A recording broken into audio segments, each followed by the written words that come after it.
Let's head to the voicemail of Truth and Reason. Dave, are you kissing Stefanski's ass, or does he kiss yours? Or what? Got to wait till next year to open up the playbook? That's a good one, Dave. That's a real knee slapper there.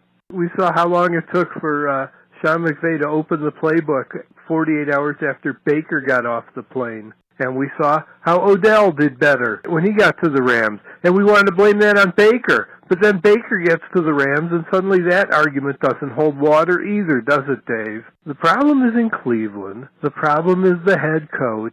He oversees everything. He's responsible for everything. Trying to blame Joe Woods? Why isn't Kevin Stefanski blaming Joe Woods and doing something about it, Dave? Why are you such an apologist for Kevin? As always, I appreciate the voicemails. Let's welcome in Tim Bielek. Tim, let's look at this. Baker Mayfield scored 17 points against the fourth worst passing defense in the NFL. So just hold on putting him in the Hall of Fame, and that's still a disaster of a team. Now, having said that, what the problem is with Deshaun Watson is he's in a new offensive system with different personnel. He's a guy that processes defenses quickly, and he's having trouble processing them because he's in a new system. He's not going to be able to process this into Kevin Stefanski's system until next year. That's what I was saying. But I will give you, things have not been going real well for the offense the first 2 weeks with Deshaun Watson, and some of that has to fall on Kevin Stefanski. Yeah, I think I was tweeting about this during the game that I felt there was a time that, Stefanski should be more willing to open it up for Deshaun Watson to kind of let him air it out a little bit. And we saw, in the second half, obviously, being down 17 points kind of changed the calculus and forced Kevin Stefanski to open up a little more. And we saw, some of the glimpses, I think, of Deshaun Watson that, explain, why he's worth $230 million. Now, he wasn't as great either game, but, going from bad in the first game to, I think, going from kind of a D-. I'm giving him a D- in that first game because they won that game. So D- in the first game to about a C+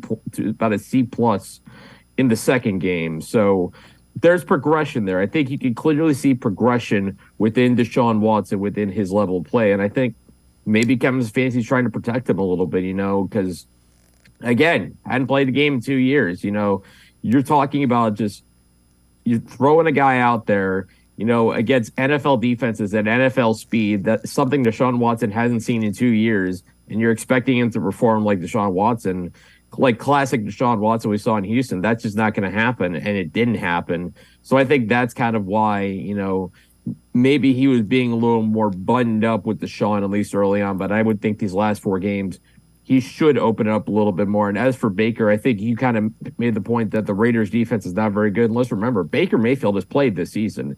He's been out the last couple of weeks or whatever because he's been benched in Carolina, but he still played this season. So it's easier for Sean McVay to be like, all right, let's just open it up, especially because there was no film whatsoever of Baker, in the Rams offense. It was essentially letting Baker play backyard football against the Raiders, and they ended up pulling off a miracle win almost. Yeah, Baker on short or little preparation isn't the problem. It's when you have expectations and you have him preparing. So let's just see how he does the final 4 weeks. And I got nothing against Baker Mayfield. I hope he does well. I'm a little skeptical. The Panthers are searching for a quarterback, and they were ready to move on from him and put him down at third. So that's all I'll say.